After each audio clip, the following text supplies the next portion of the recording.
Built Better, the podcast for home improvement contractors by Modernize Home Services. Welcome to the Built Better podcast. On this episode, we're discussing building and running a successful contact center. I say contact center, a little foreshadowing because it's 2022 and we're not just making calls anymore. So more to come on that. But on today's episode, we're welcoming the Director of Marketing for Suntec Solar out of Tampa, Thang Phu.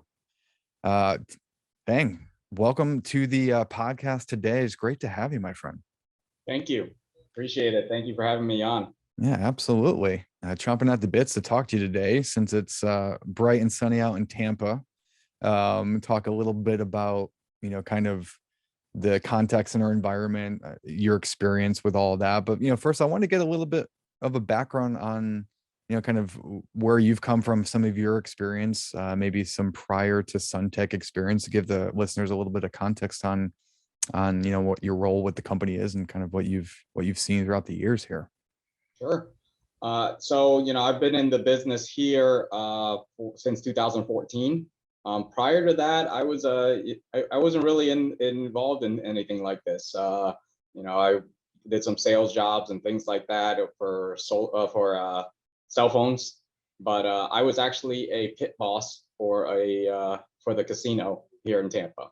So it was a fun environment, but kind of got old, I guess, a little bit with the remedial stuff. You're just going to work, pretty much clock in, clock out type things. Where coming here, once I joined on, it was exciting. Solar was you're helping people. You're able to take care of people. In the casino industry, all I was doing is taking people's money. So so here, every day, it's we have goals to reach. We want to help out these homeowners, and that's really and helping feed the families that work for us too. That's a big thing for me. I started out in sales here though, and then they asked me to become the marketing manager. And from there, I became actually the general manager of the company. There was I went to chase a dream actually for about 9 months. After being GM, I left for about 9 months. I was chasing the dream of a poker player, professional. So I did that for a little bit. Still playing, still doing that some, just not as much as I used to. And then came back. They asked me to do some consulting, and then asked me to officially take over as director of marketing after that. So been doing that for the last 3 years now, and love every minute of it. It's we're always looking for more, looking for better, and looking to improve. To having that 1% marginal gain in the call center, and getting working all those good leads that we get from Modernize and other sources. So. Well, I certainly appreciate that. A little plug there, hint for the listeners here, although this is not an infomercial. So, but well, I guess first question that I have is: are you a sunglass wearing poker player, or are you like straight up? I wear a hat. Natural? About it. Yeah. I got a special jacket that I wear and a hat and no sunglasses. I think I don't know. Sunglasses really did anything for me. So. Makes it harder to see the cards, right? Yeah, I guess so, right? Yeah, I mean, for me personally, not that anybody cares about my poker playing, but it's very bad because I get a good card and my face lights up and I can't stop it. So during COVID, when you could wear masks, you would be perfect. Right. I'm very expressive through my eyes though, so like you probably have the full outfit. Sunglasses, mask, hood, all that stuff. Yeah, just put myself in a hood. We'll be fine. But so we're talking about contact centers, call centers, if you will, today. So yeah, talk to me a little bit about your contact center environment. I guess we can just start in terms of as a marketing person, as a GM, as a salesperson, you've got your hands in a lot of different areas of the business. So I'm guessing that really helps you as you guide your contact center into productivity. But I guess what are some of the things that you really harp on, or what are the things that are important to you for your contact center team? I can tell you the three E's are important. Having energy, just like out in sales, having excitement, having enthusiasm. When you talk to people on the phone, they want to, if they're going to do something with you, even just scheduling an appointment, you want them to like you. You want to give them that energy. You want them to be excited, so they're going to be at the home when that appointment time is, right? Keeping it simple. So one of the big things with marketing and sales in general, sometimes we get into that word vomit. We start throwing out every piece of junk you can out there, right? But we try and keep it real simple. When we're setting up an appointment, we're not trying to sell solar or roofing or anything like that on the phone. That's really tough, especially on the first call, to try and do something like that. So we're really just selling the appointment. So we're selling, why the reasons why they should have an appointment with us, take the appointment, have one of our experts come out, show them, why our company is the right company to go with, why solar or what a roofing project is the right product to go with, and obviously the salesperson is the right person to sign up with. So we're really just selling the appointment though here, as opposed to everything else. Yeah, that makes perfect sense. So you're essentially compartmentalizing the sales process from the appointment setting process, but you're taking kind of a sales approach specific to the appointment versus like, hey, this is why you want to go with solar. No, you're not even worried about that. You're just trying to sell the appointment. Absolutely. We don't want, when you try and give out too much information, right? Maybe they're like, hey, give me a ballpark figure or something like that, which we hear all the time, right? So there's different rebuttals we use, of course, but all of them lead to this is why we're sending the expert out, because you have all these great questions. I'm sure you have a lot more, and I'm sure you and your spouse will have a lot of great questions for the expert. Make sure you write them down if you think of any of them, and that's why we're giving you this no cost, no obligation evaluation for you to give you that answer all those great questions that you have. Gotcha. Just for context for our listeners, like how many people are in your call center for Suntec? Daily, we're ranging from about 14 to 20 in the call center a day. I have a couple managers and a couple leads as well.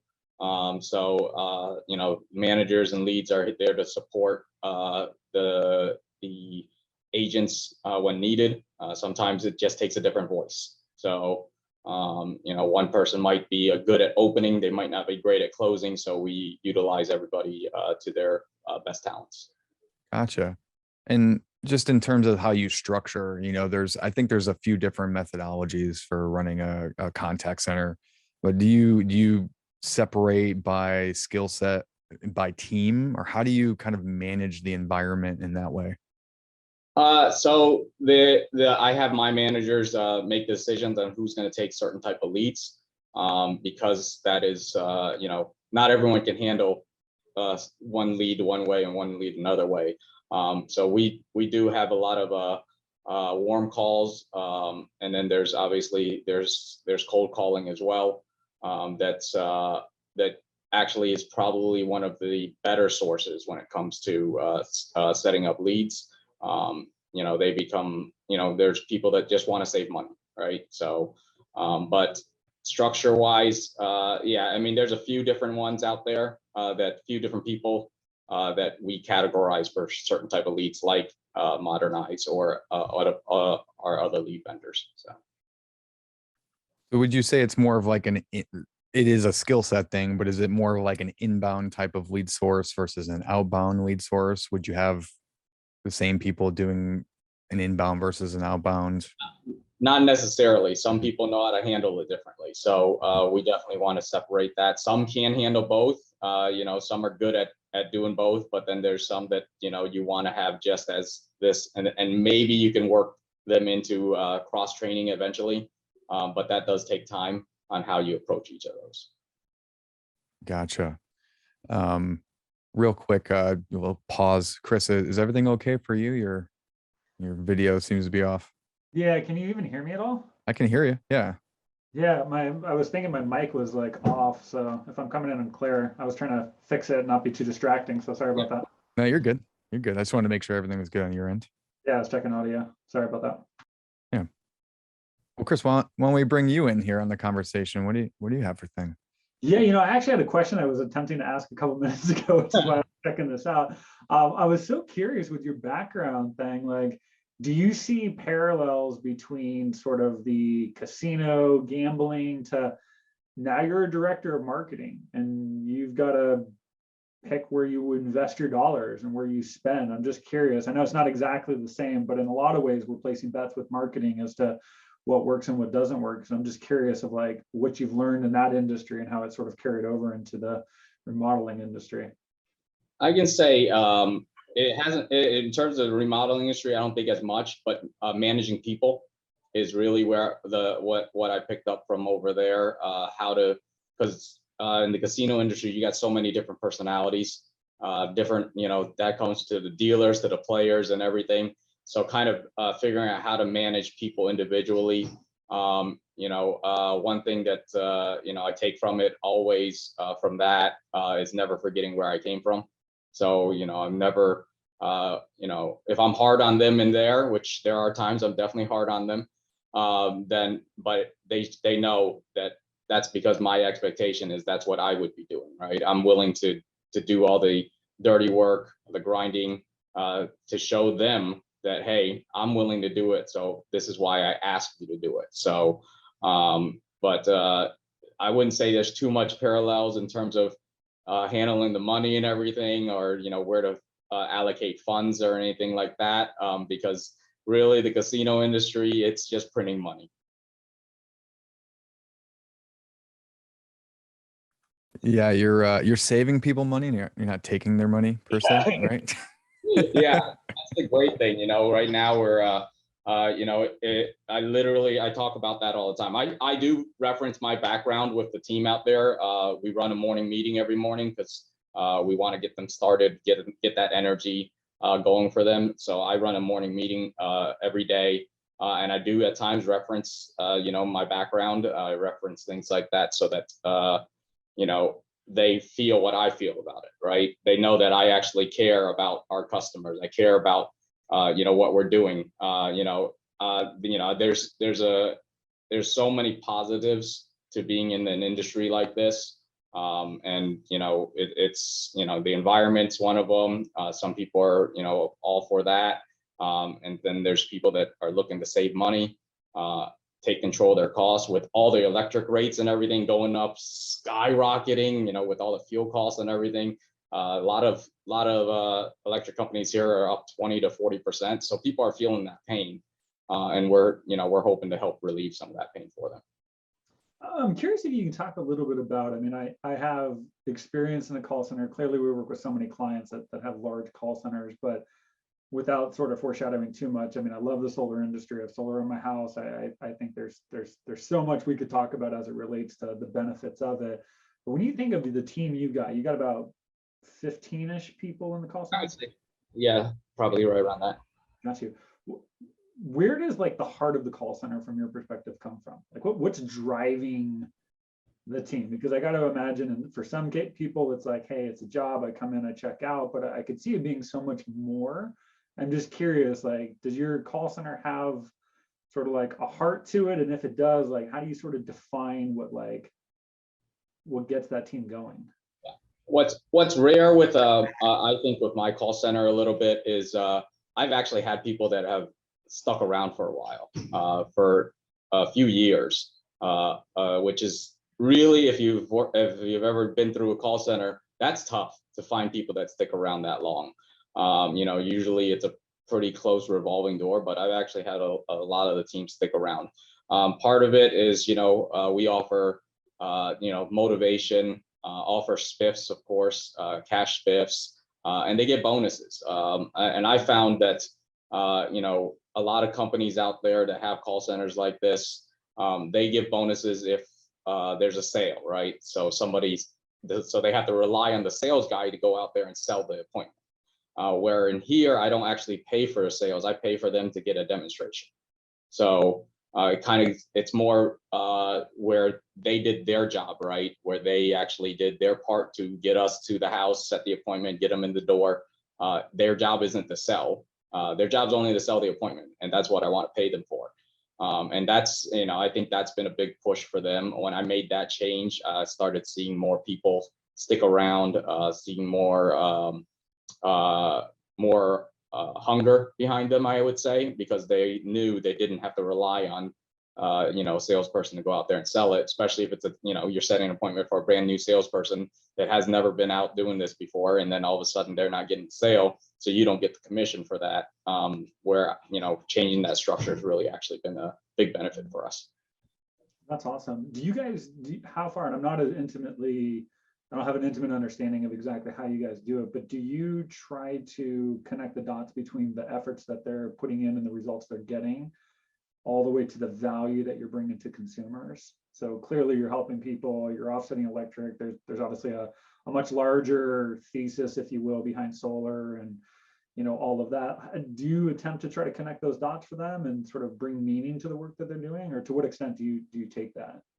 Absolutely. So, that's something I mentioned. That's something they even talk about, that, that's why they like working here. So a lot of them come from different call centers as well, from different places that like deregulated energy, which I can tell you, for most people that have worked in deregulated energy, they hate it, because they're like, oh my God, I don't want to, screw, lack of a better word, screw somebody over. And that's what they felt they were doing there. And we're here, they feel like they're helping people. I hear it all the time. Anyone that's come out from the deregulated energy sector, they're like, this is so much better because, I feel like I'm helping people. And I go over that with them daily. We're helping people put money back in their pocket. We're helping people add value to their home. We're helping people, help the environment. If they're that type of person, we're helping doing all that. And I see the team does feel it. The team does feel that is, one of the parts that they love about this place. That's awesome. I got one more question on this, and I'll kick it back over to you, Dom. So many companies I've talked to sort of use the call center as sort of like an entry-level position within a company. Do you see people that are sort of starting off in your call center? Do they have opportunities to transition to other roles? I think you said you were in sales and then you took over marketing. And I think, according to Todd, you wear a lot of other hats as well. But is this like an entry position? Do people have the opportunity to sort of grow into other roles within the organization, or what does that look like for you guys? Yeah, this is definitely this is a way in. This is a way to get started in this. I've had people promoted. A few of my managers started out just as call center agents. We've had people transfer to different departments, including into sales, where outside sales, which is what they felt they wanted to do, but they needed to get their feet wet first. So yeah, this is I would say this is probably entry level, and then room to grow. I'm always looking as a manager myself that's remembers where I came from, that I'm always looking to find someone to replace me.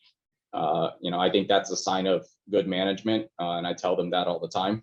I tell my managers currently that eventually I'm going to move on to probably some other project to deal with, because like you said, I wear a lot of hats here, and they're going to have to be able to take over my roles.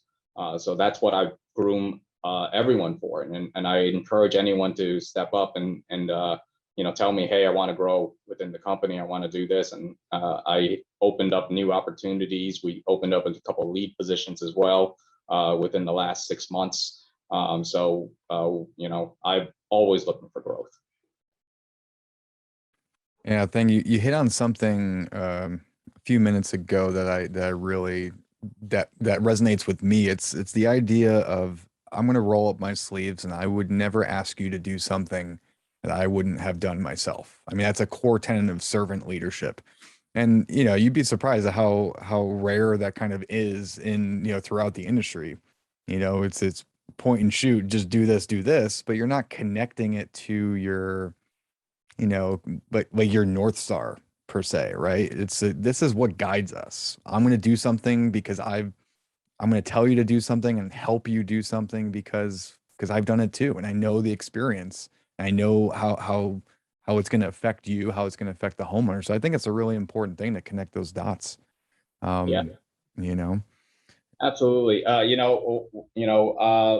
They work harder for you when they understand that, when they respect you, and they see that you are willing to do the dirty work, which I am.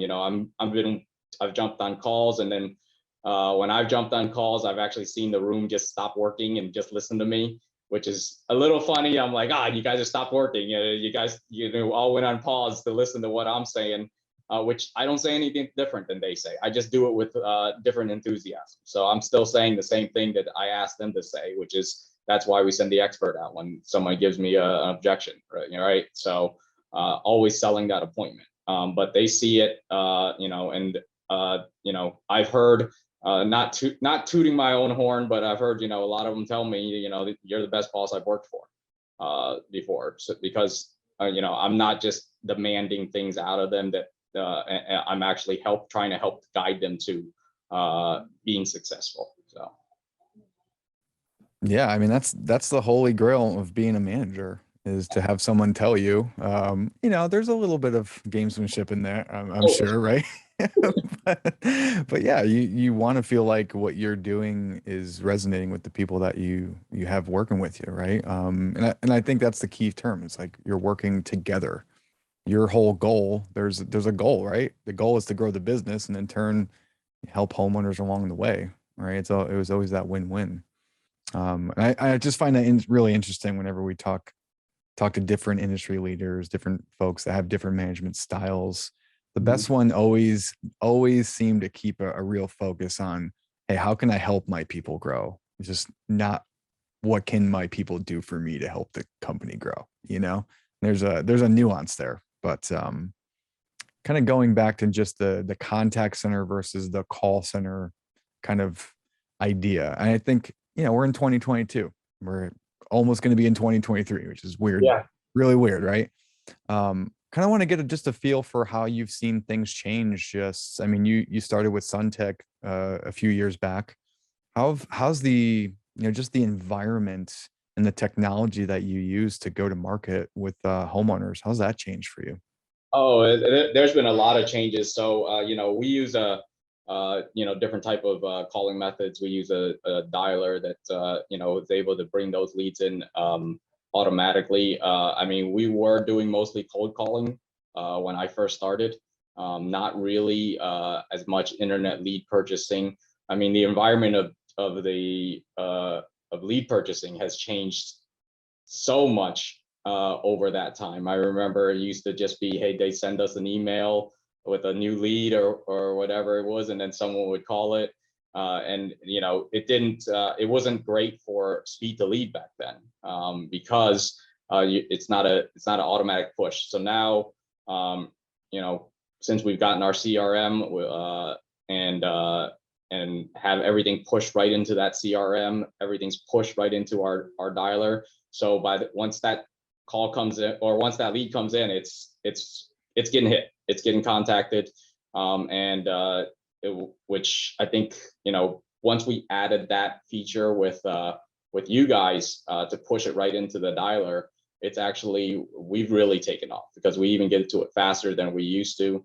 We're able to call it more often.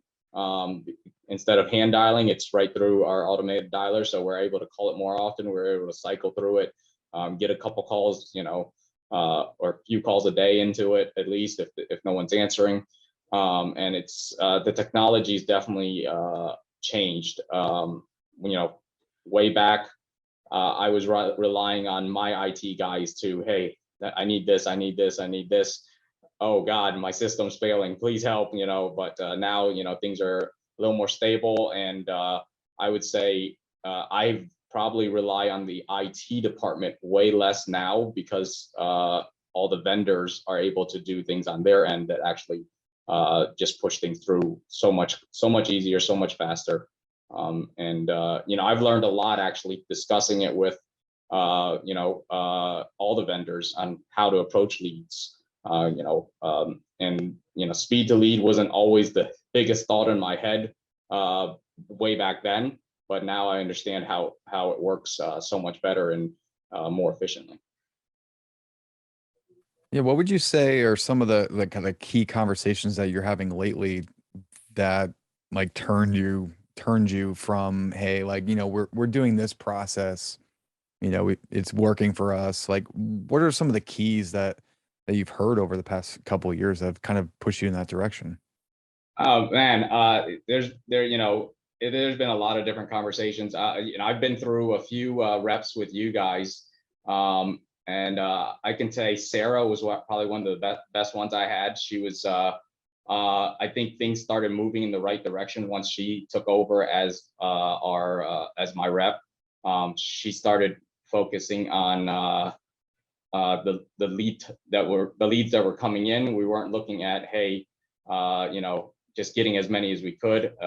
We were actually looking at how they were converting, and which ones were working for us, right? Some might have worked for other companies, but these worked for us. But having conversations with her, and I mean, I've talked to a lot of you guys, so but that speed to lead at the time, in the beginning, I wasn't always, we were trying, but we had to find different ways to get to there, right? So I had to find the right people to do it, had to find the right technology to do it, and sometimes you get stuck in your old ways, right? Sometimes when I first started doing this, it's like, oh, this is the way, we've been good at doing this, we're good at this is the way I want to do it. But as time moved on, learning, talking to so many different people over the last few years, and not just with you guys, but other vendors as well, on how to approach things, and watching marketing videos, watching sales videos, going through all that. It's definitely helped us evolve in terms of how we work these calls, how we approach it. And I would say, there was a time that, and we stuck with it though, with you guys, that we were struggling a little bit. I was like, man, we're not doing anything right. But having that I found with lead vendors, the big thing is having that good relationship. So having a good relationship, having someone to communicate with, as opposed to just saying, hey, here's some leads. Being able to figure out, working with Todd now, figure out, hey, what's going on with this source, what's going on with this source, going over those numbers. We had a weird month, I think in March, where we weren't doing great. And then me and Todd had a talk about it, and we switched something, flipped it, and started killing it. And so, I mean, we're on pace for records this year, which is fantastic. That means, everything's moving pretty good. But as time goes on, we're gonna have to figure out new ways. And I think things like the Top Pros program is going to be something that's going to help our brand and help keep growing it. I got a question for you, and this is I talked to Todd a little earlier today just to get a little pre-call prep on this one thing. There's a few things that stood out. I mean, the tech you guys have, sort of your tech stack to work our product or just any product, I think is, as you've noted, has just improved and improved and improved. And I think that's great. Standardization definitely helps out. I guess, and this may not come very articulate the way I'm going to word this question here, but maybe you can talk a little bit about like the way you think about leads in general, because we run across a lot of companies, really large companies, and they may have all the bells and whistles, they may have all the blank checks in the world, and it's just what we tend to find out is that the way the leaders of certain departments think about their role, think about their personnel, and in your case, maybe think about the leads they're bringing in, and just their overall like thesis towards working leads has huge impacts on ultimately the conversions they get. And it sounds like, and I'd love you to speak to this, is like you've been sort of in this growth mindset of, hey, we're doing something that works, but we could be better. You're sort of rebuilding your ship mid-flight. And I'm just curious if you could talk a little bit about that, because when I think of what makes good companies great, in a lot of ways, it's less about their tech stack and more about the way their leaders think and in your case about the leads that they're taking in. So maybe you can just talk a little bit about like, how are you constantly able to rethink about those leads? And, you know, from what Todd said, you're doing some pretty amazing things. I won't divulge all of your metrics or anything like that, but I mean, you have some cross sells going on. I mean, you've got some really cool stuff that's happening. So yeah, please talk a little bit about just the way you're thinking about leads in general. Absolutely. So, I mean, my mindset on a lead is, you know, for most people, most sales guys out there, they're like, it's good lead, it's a bad lead, whatever it is, right? My mindset is a lead's a lead, right? If I got homeowners, I got two people in the house, that's a good lead. You know, I got one person that's the only homeowner, that's a good lead. As long as I got the right information. So, but you know, in terms of me, my drive, I think that pushes our team a lot. I think that I tell them every day, even if we have the best day ever, even if we're killing it, I say, it's not good enough. We need more. And they know what I mean. It's not trying to tell them they're not doing a good job, but they know that, you know, I don't want us to fail. I don't want anything to get to us to start struggling, because I know as a company, as any company, you start struggling, all of a sudden you start going on a downhill slide, and then all of a sudden, you know, it's almost too late. Which, you know, a lot of companies go through that. Where me, I can say that every day I'm pushing, you know, but I let them know, hey, you know, one bad day doesn't make a bad week. One bad week doesn't make a bad month, right? One bad month's going to make me mad though. But, you know, I have that, you know, I build that mentality with the team. I build that mentality to attack, to not waste time, to make sure we're attacking these leads hard, you know, and making sure we're putting all of our efforts into each and every single one. Again, I think what happens with some companies, and I'm not 100% sure, I think what happens with some companies is they get into that mode of, hey, I want to sell solar on the phone, right? Or I want to sell a roof on the phone, where we are really just pushing to sell that appointment as opposed to trying to sell our product. We're selling them on the value of what the appointment is. There's, you know, it's what's it going to do for the customer. So, and that's something I talk about all the time too. You know, they're not looking for what's in it for us, right? It's what's in it for them as the customer. What's the value that we're bringing to them? You know, when I hear things, and I listen to a lot of calls all the time, I listen to my team, and I coach daily my team as well. You know, and that I would say a lot of directors probably don't do that as much because they have other things they're working on. They rely on their management team, but I like to do that. I like to be able to be hands-on with these guys, and so that I can show them or coach them through, you know, hey, we're going to listen to this call. We're going to go through this. We're going to go through, you know, hey, what could you have done better? I don't go say, hey, this is what you did wrong. I say, this is what we could do better. This is how we can improve. And I think that you know, that type of coaching is very effective. You know, I've seen the results where some people have struggled through things, and we break it down a little more, keep it a little more simple, and then all of a sudden they start taking off. So, but I think my desire, my love for this place, my love for what we do is a big part of it. You know, and I think it resonates with everybody else, and everyone else, you know, my management team feels the same way. And, you know, they push that as well. That's great. And Dom, I know I might be tiptoeing on the next topic of metrics and lead sources, but I'm curious, like, how do you, like, this mentality of just push, like, I get it, and I operate in a lot of the same ways, but in some way it's a little vague. And I'm curious if you can speak a little bit to, like, how do you take performance? Like, if your set rate is X, and how do you look at your team and try to push the boundaries of what you're doing? Like, are you benchmarking yourself up against something you've done in the past, against a competitor in the industry? Like, what makes you have the confidence to tell your team we could be doing better when you may be doing pretty darn well? Like, I know we're tiptoeing on metrics here, but like how do you do that? Because, and I say that because just in working with so many large companies, you know, hey, if they just benchmark up against previous performance. Hey, if we set at 10% and we're setting at 10, hey, things are great. And they're not willing to like dive into the process and be like, but how do we get to 11? How do we get to 12? How do we be the best company in the industry?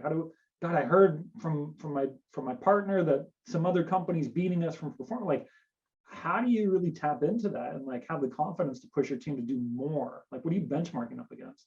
So I'm definitely a numbers guy. So I go through those numbers about the team. I actually do numbers on the sales guys and everything as well. But I'll go over those numbers. I'll go over sales with them. I'll go over their demo rates with them and show them, hey, we can't. So I know we can do better. I talk about that 1% marginal gain, which is funny. You're talking about 1% increases. That's what I talk about almost every day, right? Where I'm not asking them to get 100% better. I'm asking, or daily, I'm asking them to improve 1% daily, work on their craft a little bit more daily. When I go over those numbers with them, I say, hey, this is where we can get better. Maybe they have too many one legs. Maybe they have, or no shows or things like that. Maybe they're not at that standard that, I set. Where I have seen in the past. I probably set the standard based on me as opposed to, based on just an agent out there. So I let them know, hey, this is what I used to do. I know you guys can do this as well. I do reference some things back. I actually did do a little call center work for student loan consolidations. And, sometimes I reference that back to where this was back when I was like 20, I think. I referenced that back to doing student loan consolidations and just letting them know, look, we're just setting appointments here. We're not even trying to do anything else right now. This isn't, you're not selling. Where student loan consolidations, I had to get their social security number and get them to go online and sign up, on one call, so. I go over those type of things. It says, look, you guys are, with my experience with things like that, I think it pushes, it gets them the little click that says, you know what, this is appointment setting. I know doesn't sound the hardest thing in the world, but it's not that easiest either. But I'm not asking for social security numbers. I'm not asking for credit cards. I'm not asking them to pay anything. We can push the boundaries, push harder. I'm providing more different sources. I'm providing more, and we look at those numbers, and I shoot for higher targets every month. So we have a goal, a dollar goal that we have every month, and of course, based on that dollar goal, is how much in terms of bonuses I give out. So those are benchmarks for them to reach. So you have to set those type of goals and benchmarks. If you don't give them the goals, you don't give them the benchmarks that you expect, and then they'll never expect it, right? They might want to have their goal, which might be whatever amount of appointments it is or whatever amount of demos, but my benchmarks are always higher because I've done it, and they know I've done it, and they know that I've hit those numbers, and even I say I can get better each and every day. I would say I'm even better now than I was when I was on the doing dialing, calling. I think I've learned so much more over this time, and they see it, they hear it. Every time I learn something new, I talk to them about it. So I think my goals for them, giving them certain goals, it's really actually helped us achieve as much success as we had this year. Yeah, the couple things that I heard in there, Thang, which I thought are really important to point out to all the listeners out there. One is, you create your own reality to a certain extent, right? We talk about this all the time. It's, you got to block out everything else and just create the reality within yourself, things that you want to shoot for. Because at the end of the day, nothing else really matters. Like, to your point, you're talking through the important things for your business. Oops, a little, I don't know if anybody heard that. At the end of the day, you're talking things that are relevant to your business and how you can empower your people to get there. Chris and I were talking more specifically about the guy that Tom Brady, he lives in his house, Derek Jeter in Tampa, right? I don't know if you know that, Chris.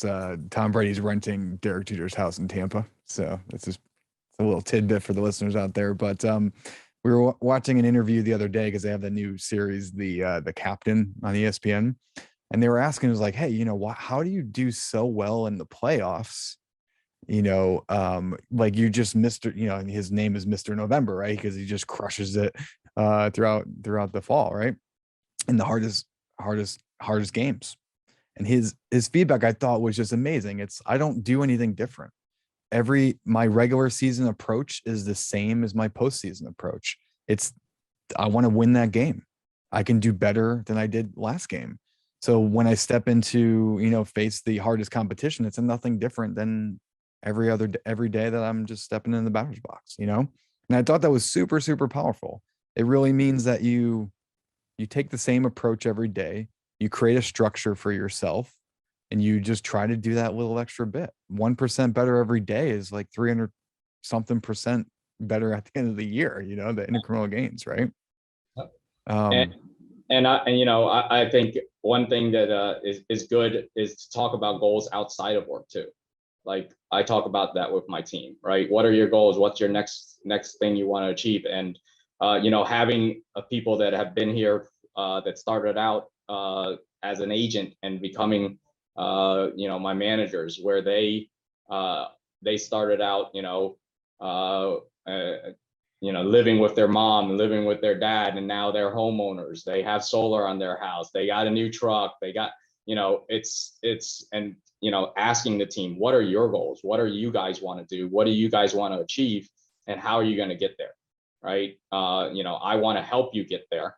But you guys have to have that drive to get there, to get all those things. Some of them are saying, because some of them do ride the bus into work, oh, I want to get a car next. I want to do this next. I want to be able to get this next. And I said, well, you can do it here. You just have to have that drive and push for that. So that should be something that's in your forefront, right? If you're here for your children, if you're here for whatever it is, right? If your children are your driving force, that should be your forefront. You should have that picture of them in front of you all the time, so that you have that drive. And so not just talking about goals, internally here, talking about showing them that I do care, and that they should care about what, their future with it too. So. Yeah. It's one of the things I think we're learning throughout this conversation, correct me if I'm wrong, Chris, is that, you could have all the fancy technology, and those things are certainly important. You can have all the bells and whistles in the call center, contact center, whatever you want to call it these days, right? But if you don't have the mentality, you don't give people the inspiration, give them the structure and the support, like none of that's going to work. It really depends on all the thing that you create and that reality that you create within your team, right? Yeah, guys, like, look, dude, I get asked the question all the time of like, what makes the best the best? Is it the $100 million company? Is it the guy with all the bells and whistles? And I thought a lot about the question over the years, and I can honestly and very confidently say it always starts with the way the leaders in the company think. It's just that it just starts there, because I've met companies that are $5 million companies, literally working on plyboard desk with what feels like rotary phones, and they are doing donuts around the guys with like the gold-plated ceiling and like the $100,000 TV and phone system. It's mind-boggling, and it all starts with just, hey, and I love the mentality you have thing, because I used to be a contractor way back in the day, and I treated the same thing. I wasn't solar, we did painting. I was like, look, dude, if I get a name and a number, like, this is great. Sure, would I love them to buy today? Of course, like that's why I'm pursuing the lead. But if they don't, that's okay, because I felt confident enough in our follow-up system, whether we had the tech to back that system up or we just went into an Excel spreadsheet, like we had a confidence that we would work that lead again, and we would be persistent. And I think persistency pays off long-term. So I preach to a lot of contractors, like, just have a very good lead nurturing system. It doesn't have to be perfect. And certainly tech can support you and make the process a little lighter. But if you just have a good system, the lead that says no today will say yes eventually, or at least a high percentage of them. And so if you follow that mentality and you stop focusing on which one will write the check today, you'll get the ones that write the check today, and you'll build a pretty gnarly database of ones that 6 months ago were not ready. And you guys run into this all the time, because I think solar is a little unique in that regard, myself included, where when I first inquired about solar, I didn't have 12 months of electricity spend behind my new purchase of my house. And so I just got side tabled for a year. And the company, one of a few companies, called me back a year later and was like, hey, it's been a year. What do you think? And it jump started the process right again. And next thing you know, I'm buying a 7 kilowatt system from a house. And so I think just that persistency long-term pays off, but it always starts with the way you think about leads in general and sort of pushing the boundaries, setting new standards. So yeah, kudos to you guys. You guys are crushing it out there. So really impressive. Yeah, I appreciate it. I can say, most of our deals are actually one call closes, which is fortunate. We built a sales process that just works. I won't go into too much detail on it, but there's a 10-step process that we follow, and the ones that are good at it, our closers, those guys are closing one call closes, 4 or 5 a week. That's what they're good at. That's what we've trained on. Now, does that mean, hey, no follow up? No, of course not.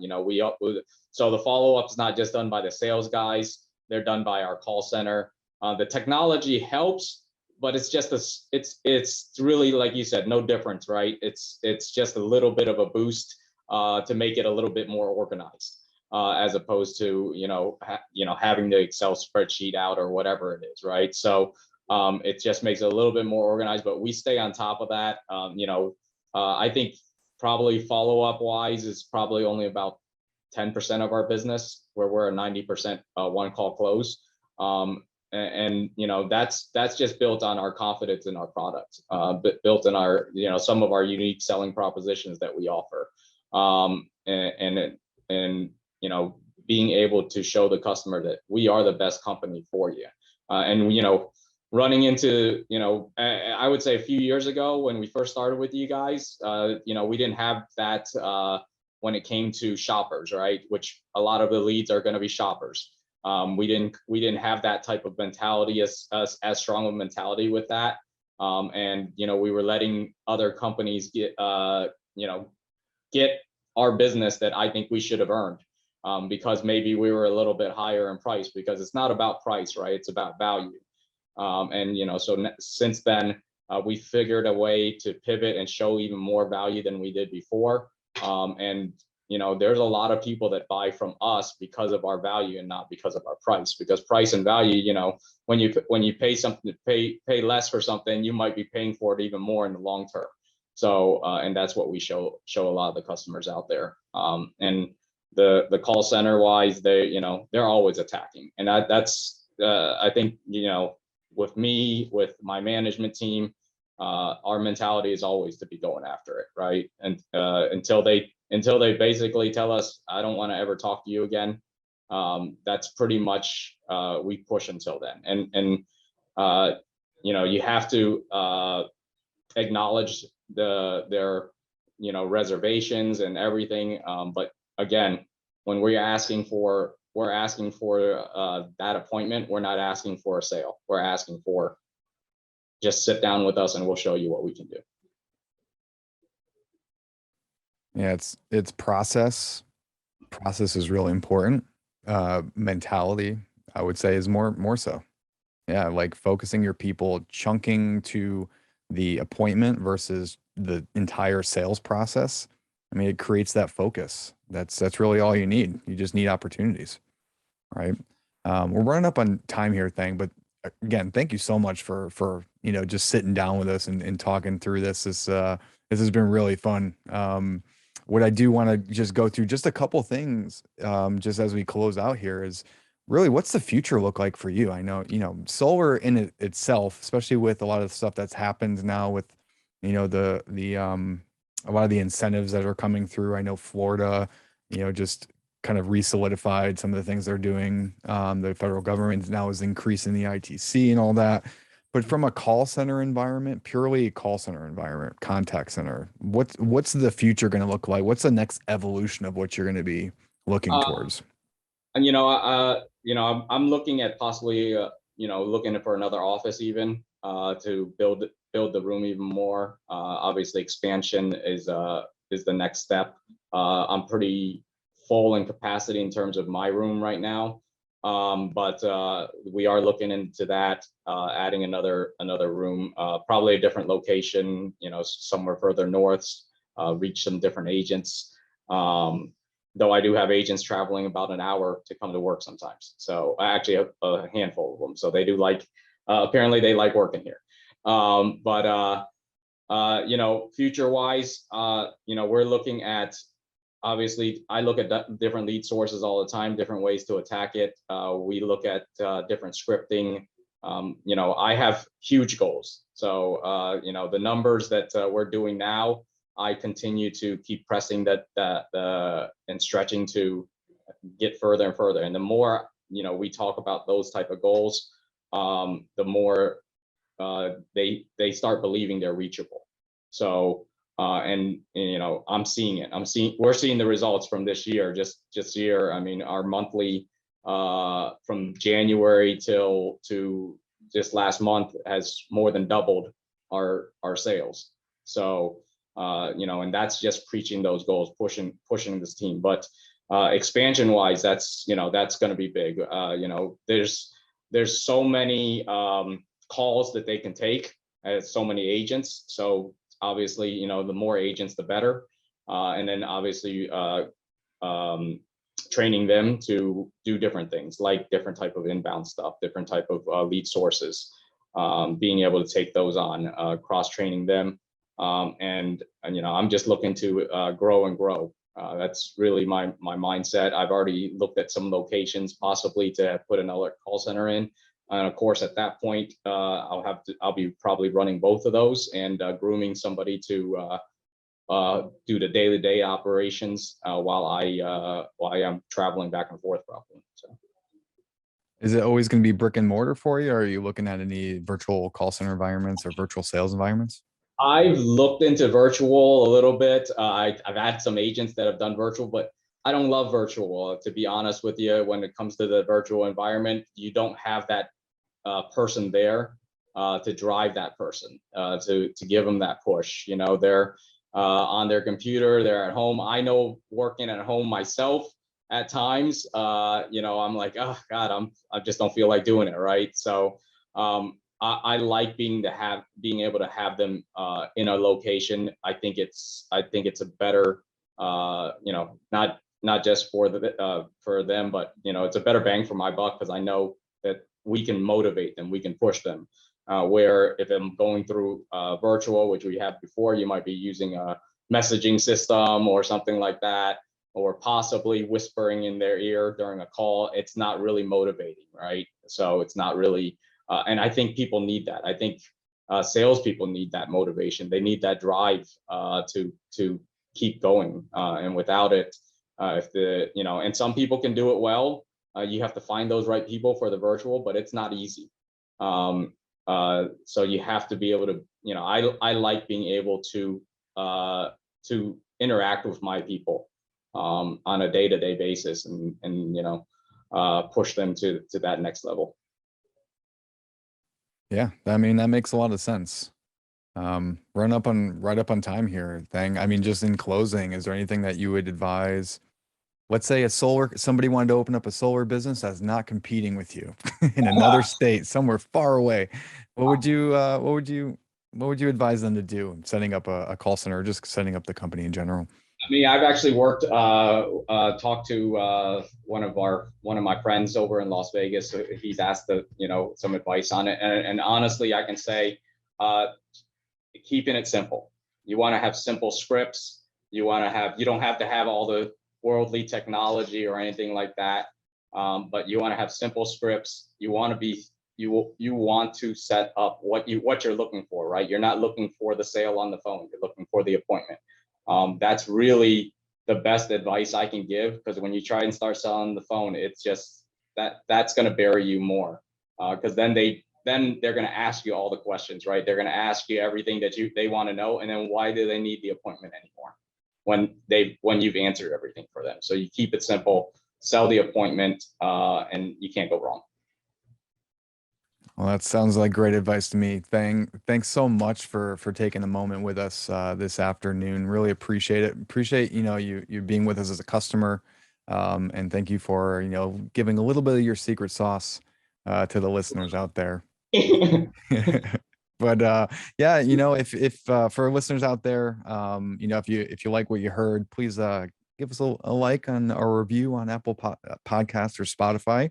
If you have any questions, email us at modmail, MODMAIL @modernize.com. As always, we'll see you next time.